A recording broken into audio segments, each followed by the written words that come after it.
నమస్కారం ETV news కు స్వాగతం. ముందుగా ముఖ్యాంశాలు. తమిళనాడు ముఖ్యమంత్రిగా శశికళ ప్రమాణ స్వీకారంపై అనిశ్చితి. ఖరారు కాని గవర్నర్ రాష్ట్ర పర్యటన. చిన్నమ్మపై కోర్టు కేసులే కారణమని అంచనా.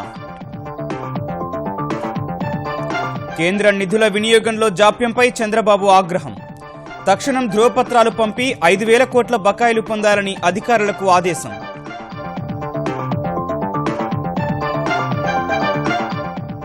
నిజామాబాద్ జిల్లాలో నకిలీ చలానాల కుంభకోణంపై లోతైన దర్యాప్తు. సిట్ ఏర్పాటు చేయాలని తెలంగాణ సర్కారు నిర్ణయం. అధికారులపై క్రిమినల్ కేసులు. భూప్రకంపనలతో వణికిన ఉత్తర భారతం. ఢిల్లీ సహా పలు ప్రాంతాల్లో ఇళ్ల నుంచి పరుగులు పెట్టిన ప్రజలు. ఎన్డీఆర్ఎఫ్ను అప్రమత్తం చేసిన కేంద్ర హోంశాఖ. సహారా గ్రూప్ అధిపతికి షాక్ ఇచ్చిన సుప్రీంకోర్టు. మదుపరులకు చెల్లింపుల్లో జాప్యంపై ఆగ్రహం.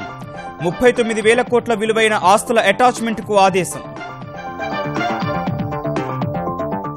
ఐఎస్ ఉగ్రవాద సంస్థపై ఉక్కుపాదం మోపుతామన్న ట్రంప్. అమెరికాలో మరోసారి దాడులకు కుట్ర పన్నిందని వెల్లడి. అంతమొందించాలని సైన్యానికి పిలుపు.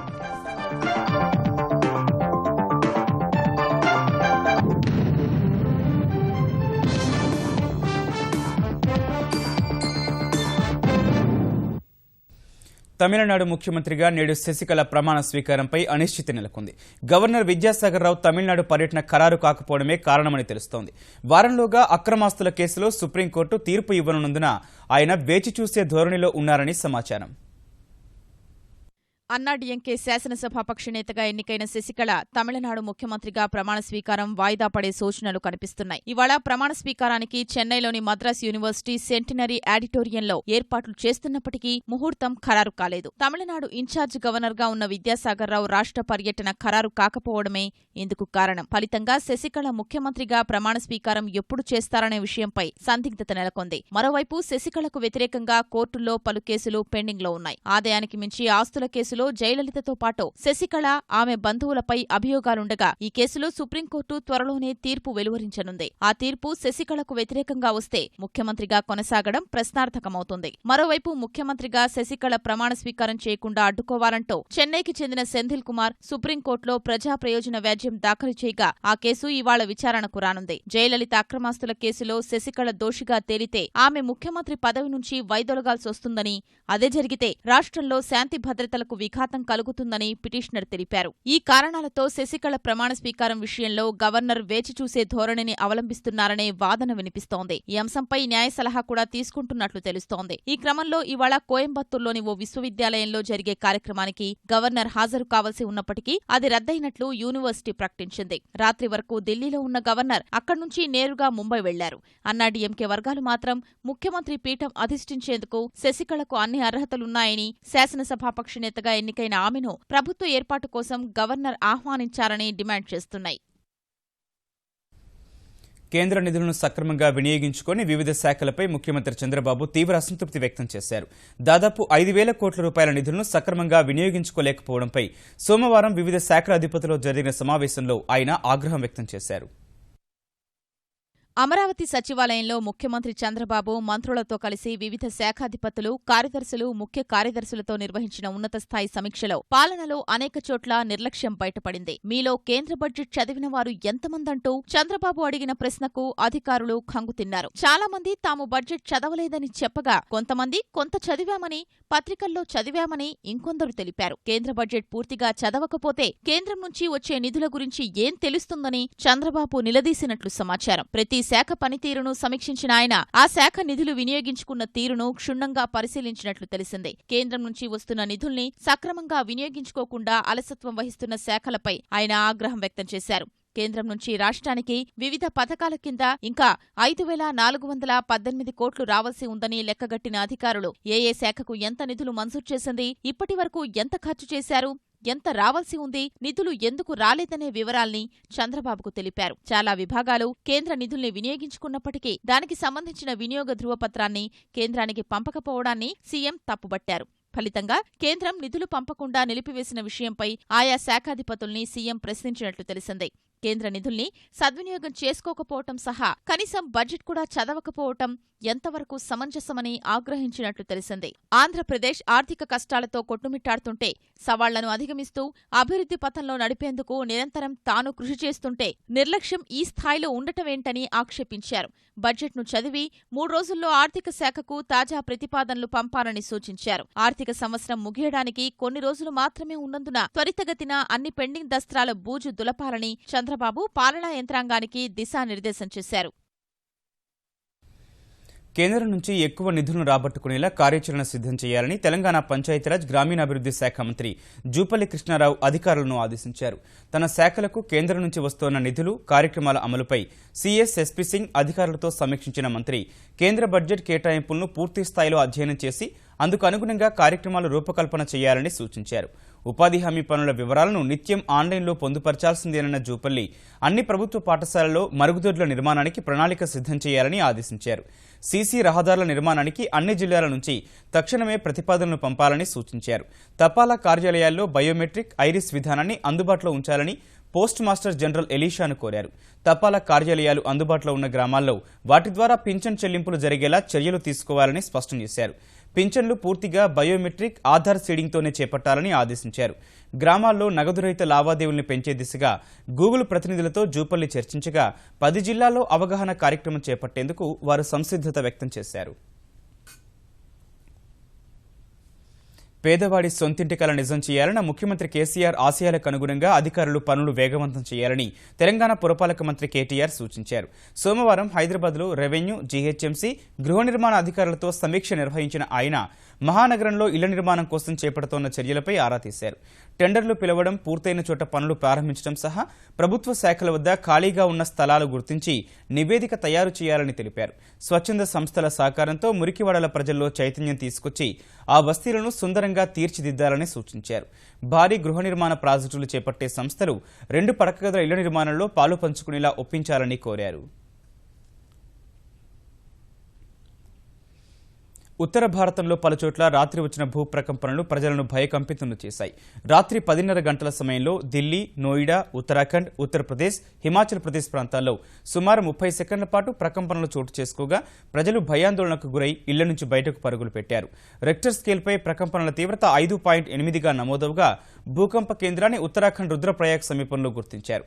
భూప్రకంపనల కారణంగా ఢిల్లీలోని మెట్రో సర్వీసులను కాసేపు అధికారులు నిలిపివేశారు. అయితే భూకంపం కారణంగా ఎలాంటి ఆస్తి, ప్రాణనష్టం సంభవించలేదని సమాచారం. భూప్రకంపనలపై అధికారుల వద్ద ఆరా తీసిన ప్రధాని నరేంద్ర మోదీ ప్రజలకు ఎలాంటి ఆస్తి, ప్రాణనష్టం సంభవించరాదని కోరుకుంటున్నట్లు ట్విట్టర్లో పేర్కొన్నారు. మరోవైపు భూకంప ప్రభావంపై పూర్తిస్థాయి నివేదిక ఇవ్వాలని కేంద్ర హోంమంత్రి రాజ్నాథ్ జాతీయ విపత్తు నిర్వహణ దళం ఎన్డీఆర్ఎఫ్ను ఆదేశించారు. భూకంప కేంద్రమైన రుద్రప్రయాగ్కు హుటాహుటిన ఎన్డీఆర్ఎఫ్ బృందాలను పంపారు. పెద్ద నోట్ల రద్దు తర్వాత డిజిటల్ లావాదేవీలు ప్రోత్సహించడంపై ప్రత్యేక దృష్టి పెట్టిన కేంద్రం దేశంలోని అన్ని చౌక దుకాణాలు, ఎరువుల దుకాణాల్లో పీఓఎస్ యంత్రాలు, ఆధార్ ఆధారిత చెల్లింపుల వ్యవస్థను అందుబాటులోకి తెచ్చే దిశలో వేగంగా అడుగులు వేస్తోంది. కార్డులతో చెల్లింపులు జరిపేలా ఇప్పటికే 1,70,000 చౌక దుకాణాల్లో పీఓఎస్ యంత్రాలు ఏర్పాటు చేసిన కేంద్రం మిగిలిన దుకాణాల్లో కూడా మరికొద్ది నెలల్లో ఆ పని పూర్తి చేసేందుకు చర్యలు చేపట్టింది. ఈ మేరకు కేంద్ర ఆహార, ప్రజా పంపిణీ మంత్రిత్వ శాఖ, ఎరువుల శాఖ విస్తృత కసరత్తు చేస్తున్నాయి. మరోవైపు డిజిటల్ లావాదేవీలు ప్రోత్సహించే ప్రక్రియలో తన వంతు పాత్ర పోషించేందుకు నాబార్డు ముందుకొచ్చింది. దేశంలోని 1,00,000 గ్రామాల్లో ఒక్కో పల్లెకు 2 పీఓఎస్ యంత్రాలు అందుబాటులోకి తెచ్చే విధంగా బ్యాంకులకు ఆర్థిక సాయం అందిస్తామని నాబార్డు హామీ ఇచ్చింది. పెద్ద నోట్ల రద్దు తర్వాత పీఓఎస్ యంత్రాలకు గిరాకీ బాగా పెరిగిందని, 2 నెలల్లో 2.5 లక్షలకు పైగా యంత్రాలు కొత్తగా వినియోగంలోకి వచ్చాయని కేంద్ర ఆర్థిక శాఖ కార్యదర్శి అశోక్ లవాసా తెలిపారు. ప్రపంచవ్యాప్తంగా మానవహోమం సృష్టిస్తోన్న ఇస్లామిక్ స్టేట్ ఉగ్రవాద సంస్థను అమెరికా సంయుక్త దళాలు తుదముట్టించి తీరతాయని ఆ దేశ అధ్యక్షుడు డొనాల్డ్ ట్రంప్ ప్రతిజ్ఞ చేశారు. అధ్యక్షుడైన తర్వాత తొలిసారి కమాండ్ కంట్రోల్ రూమ్కి వెళ్లిన ట్రంప్ అమెరికా గెడ్డ మీద ఆ రక్త పిపాసులకు స్థానం ఉండబోదని స్పష్టం చేశారు. గతంలో సెప్టెంబర్ 11 దాడులు సహా ఒర్లాండో, ఐరోపా దేశాల్లో జరిగిన ఉగ్రదాడుల తరహాలో మళ్లీ అమెరికాలో ఐఎస్ దాడులకు తెగబడే అవకాశం ఉందని అనుమానం వ్యక్తం చేసిన ట్రంప్ వాటిని నిలువరించి తీరతామని వ్యాఖ్యానించారు. మధ్యప్రాచ్యంలో మాజీ అధ్యక్షుడు ఒబామా ప్రారంభించిన యుద్ధాన్ని నిలిపివేసేది లేనిది స్పష్టంగా చెప్పని ట్రంప్ ఐఎస్పై తన వ్యూహం ఏంటన్నది కూడా బహిర్గతం చేయలేదు. Radical Islamic terrorists are determined to strike our homeland as they did on 9/11 as they did from Boston to Orlando to San Bernardino and all across Europe. You've seen what happened in Paris and Nice. So today we deliver a message in one very unified voice to these forces of death and destruction. America and its allies will defeat you. We will defeat them. Nizamabad జిల్లా బోధన్ కేంద్రంగా కొనసాగిన నకిలీ చలానాల కుంభకోణంపై లోతైన విచారణ కోసం ప్రత్యేక దర్యాప్తు బృందాన్ని ఏర్పాటు చేయాలని తెలంగాణ ప్రభుత్వం నిర్ణయించింది. ప్రభుత్వ ప్రధాన కార్యదర్శి ఎస్పీ సింగ్ నిన్న పోలీసు వాణిజ్య పన్నుల అధికారులతో సమావేశమై వాణిజ్య పన్నుల శాఖ అధికారులు నిర్వహించిన దర్యాప్తు పురోగతిని సమీక్షించారు. ఇప్పటికే వ్యాట్ కన్సల్టెంట్ శివరాజు, అతడి కుమారుడు సునీల్పై కేసులు పెట్టడం సహా ఆ శాఖకు చెందిన ఏసీటీఓ, ఇద్దరు గుమస్తాలపై బోధన్ పోలీస్ స్టేషన్లో క్రిమినల్ కేసులు పెట్టినట్లు వాణిజ్య పన్నుల శాఖ కమిషనర్ అనిల్ కుమార్ వివరించారు. ఇప్పటి వరకు 2012-13, 2013-14 ఆర్థిక సంవత్సరాలకు చెందిన రికార్డులను పరిశీలించి 60 కోట్ల రూపాయలకు పైగా కుంభకోణం జరిగినట్లు ప్రాథమికంగా గుర్తించినట్లు తెలిపారు. అందుకు సంబంధించి 114 మంది డీలర్లకు నోటీసులు ఇవ్వడం సహా 46 మంది డీలర్లకు చెందిన బ్యాంకు ఖాతాలను స్తంభింపచేశామని వివరించారు. నకిలీ చలానాల కుంభకోణం కుట్రపూరితంగా జరిగిందని, లోతైన విచారణ జరగాలంటే ప్రత్యేక దర్యాప్తు బృందం అవసరమన్న అభిప్రాయాన్ని వాణిజ్య పన్నుల శాఖ అధికారులు వ్యక్తం చేసినట్లు తెలుస్తోంది. ఫలితంగా ఈ వ్యవహారంపై సిట్ ఏర్పాటు చేయాలని నిర్ణయించిన ప్రభుత్వం అందులో పోలీసులతో పాటు వాణిజ్య పన్నుల శాఖ అధికారులు భాగస్వామ్యం చేయాలని యోచిస్తున్నట్లు తెలుస్తోంది. కేంద్ర మంత్రి ప్రకాష్ జావడేకర్ కుమారుడి వివాహ వేడుకకు తెలుగు రాష్ట్రాల ముఖ్యమంత్రులు చంద్రబాబు, కేసీఆర్ హాజరయ్యారు. నూతన వధూవరులను ఆశీర్వదించారు. చంద్రబాబుతో పాటు ఆంధ్రప్రదేశ్ ఎంపీలు ఈ కార్యక్రమంలో పాల్గొనగా ఢిల్లీ పర్యటనలో ఉన్న కేసీఆర్ తెరాస ఎంపీలతో కలిసి వెళ్లి నూతన దంపతులను ఆశీర్వదించారు. ఈ కార్యక్రమానికి హాజరైన కేంద్ర హోంమంత్రి రాజ్నాథ్ సింగ్, మహారాష్ట్ర గవర్నర్ విద్యాసాగర్రావుతో కేసీఆర్ కాసేపు భేటీ అయ్యారు. ఇవాళ రాష్ట్రపతి ప్రణబ్ ముఖర్జీ, పలువురు కేంద్ర మంత్రులతో కేసీఆర్ భేటీ కానున్నారు. అధికారంలో ఉన్న సమయంలో ఎన్నికల ప్రణాళికలో ఒక్క హామీ కూడా అమలు చేయని కాంగ్రెస్ పార్టీ ఇవాళ కేసీఆర్ సర్కారు చేపడుతున్న అభివృద్ధి పనులకు అడుగడుగునా అడ్డు తగులుతోందని తెలంగాణ నీటిపారుదల మంత్రి హరీష్ రావు అన్నారు. సోమవారం నారాయణ్ ఖేడ్లో వివిధ అభివృద్ధి కార్యక్రమాల్లో పాల్గొన్న మంత్రి ఎన్నికల ప్రణాళికలో హామీలన్నీ అమలు చేసే దిశగా తెరాస ప్రభుత్వం సాగుతోందని చెప్పారు. నేను అడుగుతున్న కాంగ్రెస్ పార్టీ నాయకులను, మల్లన్న సాగర్ని అడ్డుకొని కోర్టులో కేసేసింది కాంగ్రెస్ పార్టీ కాదా? కాళేశ్వరం ప్రాజెక్టు దగ్గర భూసేకరణ కాకుండా రైతుల్ని రెచ్చగొట్టి అడ్డుకున్నది కాంగ్రెస్ పార్టీ కాదా? పాలమూరు ఎత్తిపోతల పథకం మీద మద్రాసులో గ్రీన్ ట్రిబ్యునల్లో కేసేసింది కాంగ్రెస్ పార్టీ కాదా? పాలమూరు ఎత్తిపోతల పథకం మీద హైకోర్టులో కేసేసింది కాంగ్రెస్ పార్టీ కాదా? తెరాస ప్రభుత్వం ఇచ్చిన ఇంటికో ఉద్యోగం సహా 1,00,000 ఉద్యోగాల హామీని అమలు చేయాలని డిమాండ్ చేస్తూ ఈ నెల 22న నిరుద్యోగ ర్యాలీ నిర్వహిస్తామని తెలంగాణ ఐకాస అధ్యక్షుడు కోదండరాం తెలిపారు. ఇందుకు సంబంధించిన గోడ పత్రికను ఆవిష్కరించిన ఆయన తెలంగాణలో ఉన్న ఉద్యోగ ఖాళీలన్నింటినీ భర్తీ చేసేందుకు వెంటనే నోటిఫికేషన్లు జారీ చేయాలని డిమాండ్ చేశారు. తెలంగాణలో కొత్తగా 1,52,000 ఉద్యోగాలకు అవకాశాలుండగా కేవలం 15,000 ఉద్యోగాల భర్తీకి నోటిఫికేషన్లు జారీ చేయడం సరికాదని ఆయన ఆక్షేపించారు. టీఎస్పీఎస్సీ నియామకాలు కూడా అంతంత మాత్రంగానే ఉన్నాయన్న కోదండరాం సింగరేణి ఉద్యోగ నియామకాల్లో ప్రభుత్వం ఆర్భాటపు ప్రకటనలే తప్ప ఆచరణ శూన్యమని ఆక్షేపించారు. గురుకులాలకు నోటిఫికేషన్లకు సంబంధించిన చర్చ జరుగుతుందని చాలా మంది పిల్లలు ఏమంటున్నారంటే, మేము తెలుగు మీడియం చదువుకున్నాం సార్, మాకు అక్కడ అవకాశం రావటం లేదు అని అంటున్నారు. వారికి ఈ గురుకులాల్లో నోటిఫికేషన్ వచ్చిన తర్వాత తెలుగులో చదువుతున్నటువంటి వాళ్ళకు కూడా పరీక్ష రాయడానికి అవకాశం కల్పించాలి. ప్రశ్నాపత్రం కూడా తెలుగులో ఇవ్వవలసిందిగా మేము కోరుతున్నాం. సబ్జెక్టు రావడం ముఖ్యం, భాష అనేది నేర్చుకోవడం పెద్ద కష్టమైన పని కాదు. వెలగపూడి సచివాలయ ప్రాంగణంలో నిర్మిస్తున్న ఆంధ్రప్రదేశ్ అసెంబ్లీ భవన నిర్మాణ పనులు పూర్తి కావచ్చాయని ఆంధ్రప్రదేశ్ పురపాలక శాఖ మంత్రి నారాయణ తెలిపారు.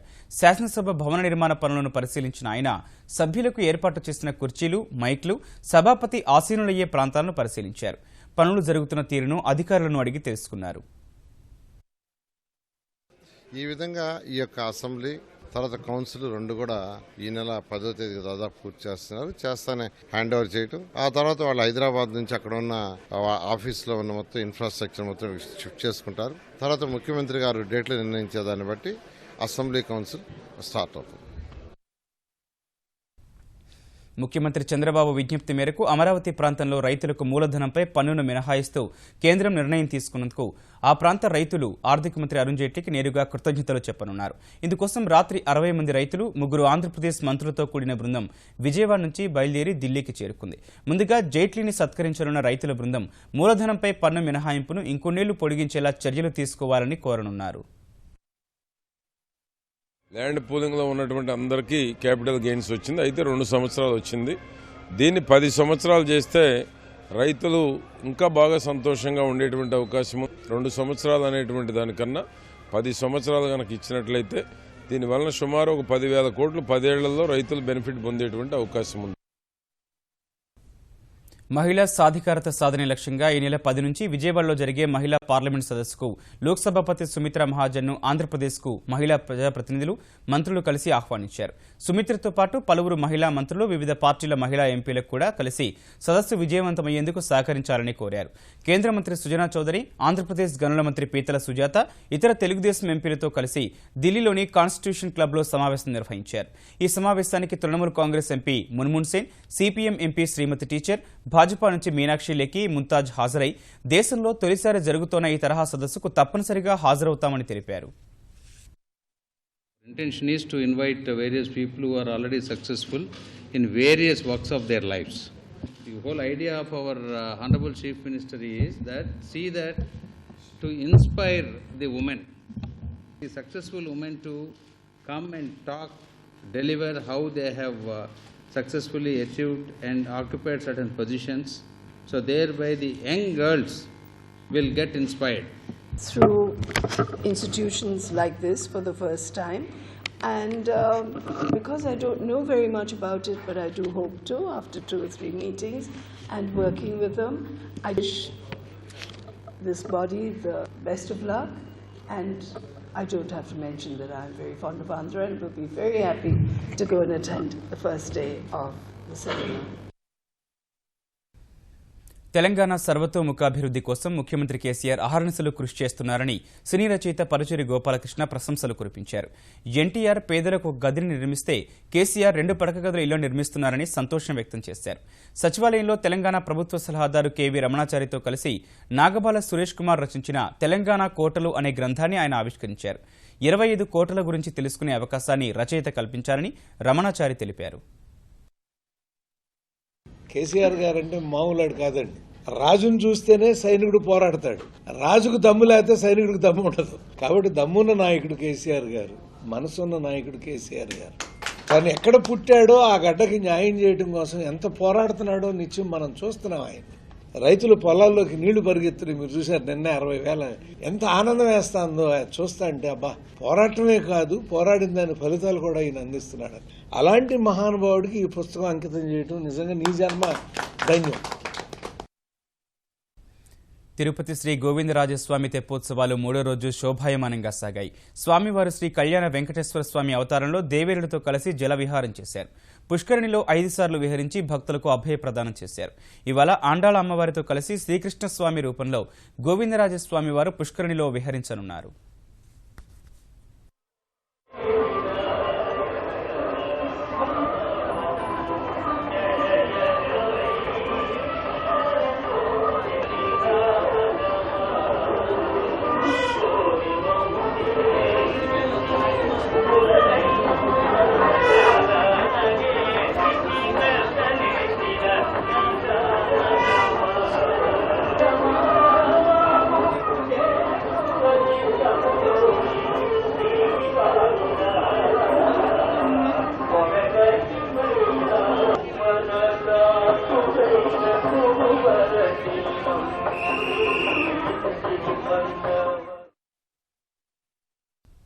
సంవత్సర కాలంలో కేంద్రం చేసిన అభివృద్ధి కార్యక్రమాల పూర్తి సమాచారం భారత్ 2017 వార్షిక పుస్తకంలో లభిస్తుందని కేంద్ర మంత్రి వెంకయ్య నాయుడు తెలిపారు. కేంద్ర సమాచార శాఖ ప్రచురించిన భారత్ 2017 వార్షిక పుస్తకాన్ని ఢిల్లీలో ఆవిష్కరించిన వెంకయ్య ఈ బుక్ రూపంలోనూ లభిస్తుందని వెల్లడించారు. పోటీ పరీక్షలకు హాజరయ్యే విద్యార్థులకు, పరిశోధకులకు ఈ పుస్తకంలో సమగ్ర సమాచారం దొరుకుతుందని చెప్పారు. 12వ ప్రణాళికలో నిర్దేశించుకున్న ప్రకారం 750 పుస్తకాలను డిజిటల్ ఫార్మాట్లోకి తీసుకొచ్చామని, 2017 మార్చి కల్లా 1000 పుస్తకాలను డిజిటలైజ్ చేస్తామని వెంకయ్య ప్రకటించారు.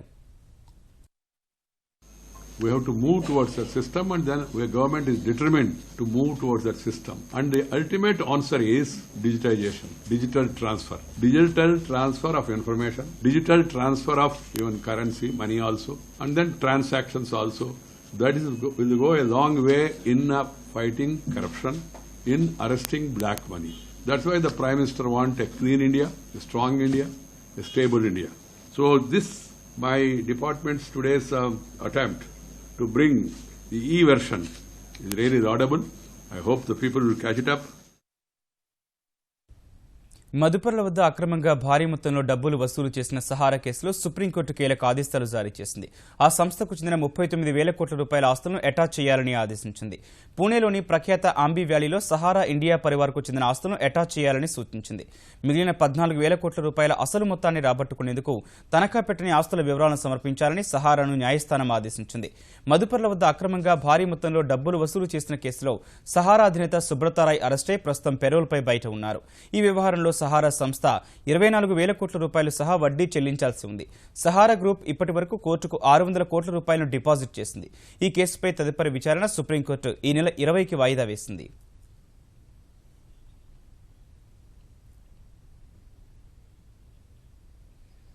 సామాన్య ప్రజల నుంచి డిపాజిట్లు సేకరించి తిరిగి చెల్లించడంలో విఫలమైన అక్షయ గోల్డ్ ఆస్తుల వేలం వేయాలని హైకోర్టు ఆదేశించింది. కోర్టు గత ఆదేశాల మేరకు ఏపీ సిఐడి అధికారులు వేలం నిర్వహించడానికి అక్షయ గోల్డ్కు చెందిన 6 ఆస్తులకు సంబంధించిన వివరాలను అందించగా వాటిని పరిగణలోకి తీసుకున్న ధర్మాసనం ఆస్తుల వేలానికి ప్రకటన ఇవ్వాలని ఆదేశాలు జారీ చేసింది. మార్చి 6లోపు బిడ్డింగ్ ప్రక్రియ పూర్తి చేయాలని కోర్టు పేర్కొంది. తదుపరి విచారణను మార్చి 8కి వాయిదా వేసిన కోర్టు అదే రోజు జరిగే విచారణలో బిడ్లను తెరుస్తామని స్పష్టం చేసింది. ఈటీవీ న్యూస్ సమాప్తం. నమస్కారం.